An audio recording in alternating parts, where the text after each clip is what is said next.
Hi guys! We are here in Taytay and wala akong kilay today. So I'm with Kay Libre, I'm with Jill, hi! And Chica Rica, hi! So first time ko dito guys and nakakatuwa kasi mostly puro damit talaga sila dito. Mostly ang nakikita ko pa lang is mga pangbabae. Like those. And meron silang mga numbers sa kanilang mga stalls. So, most likely, pag bumili ako, masasabi ko kung saan exactly sila. T-shirts, 2 for 150.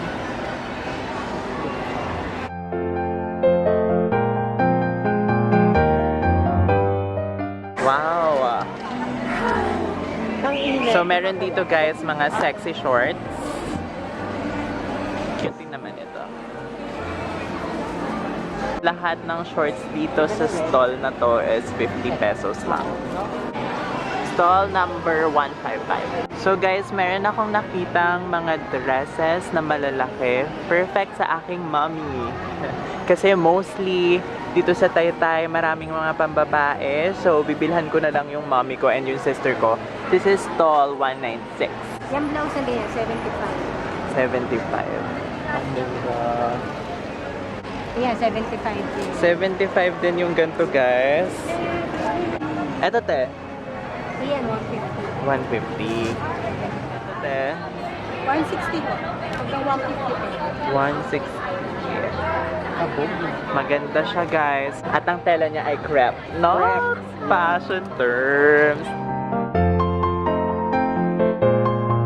Guys, meron din dito mga denim jackets. Magkano sa ganito? 450. Ano to te? Overrun? Overrun to. So guys, akala ko yung Taytay, yung mga clothes nila ay gawa lang nila. Pero meron din palang mga overrun. So, yung key doon, yung mas mahal, overrun. Sa pag 250 and below, Gawa nila. Wow, this is cute.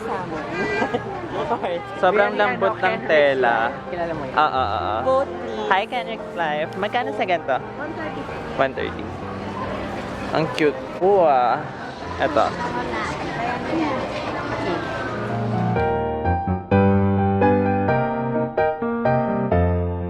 So guys, dito naman sa stall ng 308, meron silang mga pants na light wash. Tapos 300 pesos lang. Ito 28, no? So guys, nakabili ko ng pants and yun talaga isa sa mga inaabangan ko. Pantalon. Kasi mahal yun sa mall, especially kung panlalaki. Tsaka minsan sa mga stores ng panlalaki sa mall, wala akong size kasi maliit lang yung waistline ko. Naks naman. So dito, 300 lang.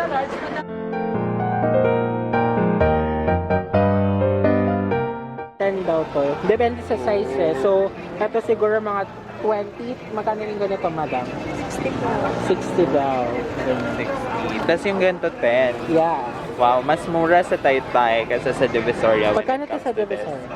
May mga 50, 35. Stall 434 guys, merong mga super duper cute na mga baby dresses na pinangarap ko lang namang suotin. Magkano? 90?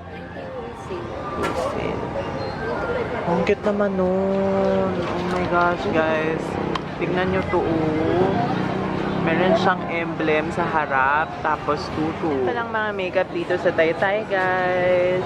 And they have a huge selection nitong mga hair extension. 150. Pag wholesaling po may O diba 150, collab ni Jeffree Star and Pony Effect. Go. 2 in 1. Di ko alam, nag-collab pala sila.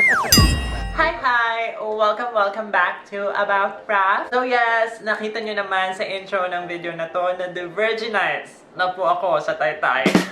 Meaning nakapunta na po ako doon at nag-shopping ng mga items, mostly mga clothes and accessories. Anyway, I've been dreaming talaga na makapunta sa Taytay ever since nag-boom or nag-trending yung Taytay hauls dito sa YouTube. Kasi sabi nila, this is the new Divisoria. By the way, I'm with the Pride Pack Ganun! Rica of Chica Rica. Yeah. And Kay Libre of Kay Libre. Doon sa Taytay, kung kayo ay mga kapwa kong bro, kapwa kong chong, udra, baka hindi mo ma-enjoy masyado. Kasi mostly yung mga damit doon ay for girls. Pero ako kasi, kapag nagbibihis ako, hindi ko nilalabelan yung mga damit. Kahit pambabae pa yan, panlalaki pa yan, put it on me, I look good, honey. Pero I'm pretty sure na enjoy to ni Miss Rika over here. Anyway, this will just be a haul. Papakita namin sa inyo what we got and kung magkano sila. So let's get started. So to get things over with, unahin muna natin si Kel kasi sobrang konti lang na nabili niya sa Taytay. What are you talking about? Ang dami kong binili, whatever. Kahin na natin yung purchase ko. Bumili ako ng sundae sa McDonald's. Nahilo kasi ako mga best. Sobrang wala akong tulog. So, what happened was, naiwan na lang ako sa McDonald's. Yun ang nangyari. Natulog ako sa McDonald's. So, sabang naglalaway ako doon, nagulat na lang ako. Tapos na sila.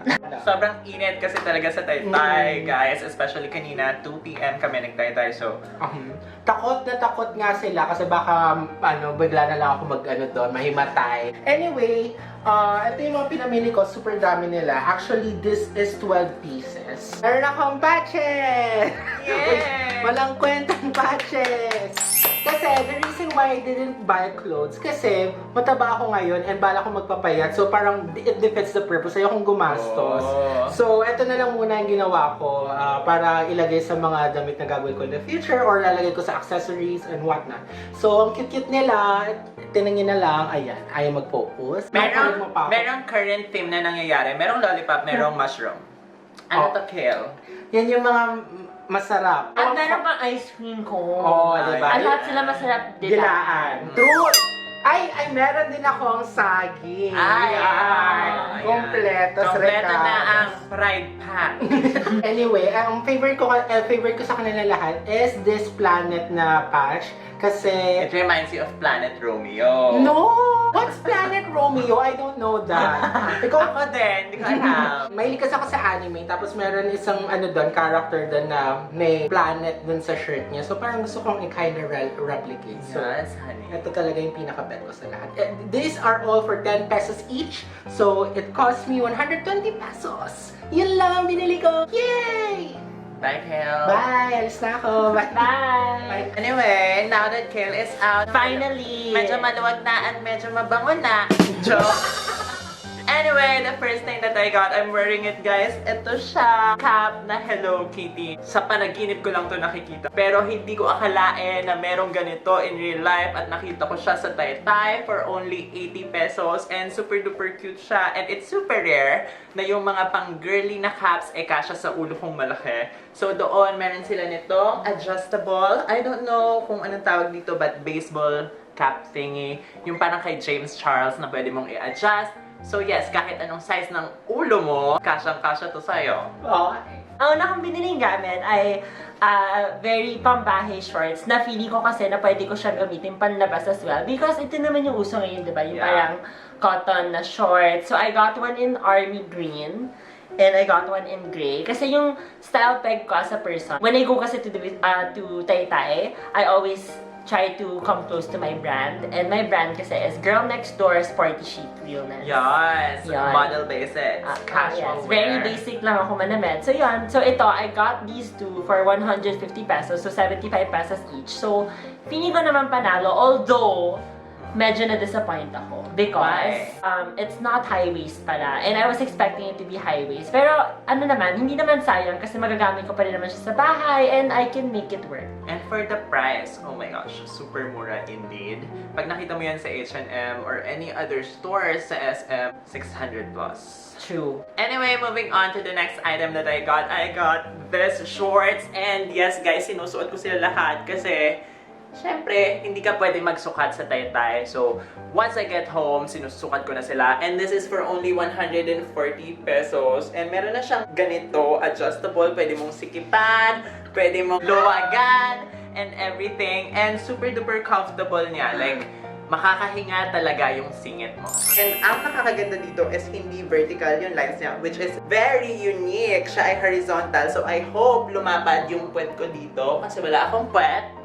Kasi daw nakakalapad ang horizontal lines. Guys, kasi sobrang konti lang na nabili namin because late na nga kami pumunta and mali pa yung date na pinuntahan namin kasi Monday kami pumunta, and sarado kasi yung mga magagandang shops, hindi pa bukas yung mga trendy stores, and late pa kami pumunta. So, ano na talaga, diba? But anyway, ang next item na binili ko ay this pink shirt na sobrang basic lang because for a basic girl like me, I like basic stuff lang. So, I got this for 100 pesos and it's super cute because para siyang merong pleats na ewan. Parang siyang ribbed. Yeah. Simple shirt lang siya for a simple girl. So the next thing that I got are these super duper skinny pants and I got this for only 300 pesos. Now guys, sa stores kasi bumibili ako ng mga pants sa female section kasi yung size ko wala sa male section. Yung waistline ko po, believe it or not, is only 28. Sexy. Yes! Kasi wala akong puwet. Yun guys. So, eto, super duper skinny siya para akong Jonas Brother member or Harry Styles from One Direction. Parang ganun, best. And you can see me trying this sexy ass skinny jeans out sa channel ni Chika Rica because magagawa kami ng try-on haul naman. Yung swatches ko, wait for it. Andun din yun. Ang next ko naman binili ay itong ano tawag dito? Overruns na shorts. Kaya siya mahal because I got this for 200 pesos. Mahal na siya. But at the same time, it's an overrun kasi of H&M. So, yun. So, medyo patok naman siya. I got 200 pesos cheap and it actually is one of the favorite items that I got for today. Actually, gusto ko yan. Pero Diba? kasi since kinuha mo, ganun. no na. Yeah. Pero actually, I'm so thankful na kasama ko si Rap kasi natatanong kay Rap kung anong magandang kind of denim. Was it the dark blue one or the whitewashed one? So, yan, nakatulong naman ang ating fashion major na si Rap. So, oh my gosh, tayo na pala tayo. Don't forget, meron siyang shop. Instagram Online shop. Yeah, check it follow online shop. Sarang Slay. Andyan. To the Sarang Slay. No, me, Sarang Slay. The next items that I got are actually not for me. Ito ay dresses. I got this for 150 pesos each. And yes, siya ay ay, ang cute ng oversized. patch. Hindi naman oversized. Ang tawag dito, plus size na dresses for my mom. And meron pa akong isang color. And guys, yung tela niya, even though pang alis, yung tela niya, very formal, pero hindi ganun kainit. Okay? And I love this kasi meron siyang cap sleeve and yung mom ko, gusto niya laging may sleeve yung mga damit niya kasi, I don't know, insecurity niya talaga yung kanya braso. Okay, so ito na yung last item ko and hinili ko siya kasi ito yung pinakamaganda and I feel like it's such a bargain because I got this for 250 pesos. Tinawad na ni ate girl because 280 na binibenta sa akin. So ito siya. So it's super pa-girl, super Merly, as in very virginal yung Paris look niya. Hilton. Yes, Paris Hilton. Like, feeling ko pag sinuot ko to, sobrang agaw attention sa pagka-demure because I feel like I felt like I needed to balance out my wardrobe. Kasi Makakabog mo ang pagkapabebe ko, honey. Ay, actually, feeling ko bagay to sa'yo. Yes, baby. So, maganda siya. Like, kasi feeling ko hindi ko na siya mahanap sa ibang store. So, binili ko na din siya kahit na it's medyo mahal for a tay-tay item, diba? Pero yun na nga, parang iniisip ko na rin, if I got it from somewhere else, it would be so expensive. And let me tell you guys, yung lace niya isn't cheap looking, isn't cheap feeling. Ang ganda ng lace niya. Kaboxy Forever 21. Yes. You better watch your back, Forever 21. Yes, Tay-tay's gonna come for you. Hi. Hi. Then the next item that I got is this very, very cute na tutu dress for my Barbie, niece. yeah. And merong picture ni Barbie dito. I mean, sino pa ba ang gusto kong ipamana sa niece ko? But my love for Barbie. And also guys, ever since bata pa ako, pangarap ko talaga makasuot ng ganito. Don't worry, gagawin natin totoo ang pangarap na yan. Excited na ako. Comment down below kung excited din kayo, honey. And yung pinaka-last ko, meron pa pala akong isang cap and it's very fussy. Para siyang cotton candy na fur. And ang ganda kasi meron siyang white panel and pink, light pink panel. So, very, very cotton candy ang itsura niya, honey. There you have it for this video.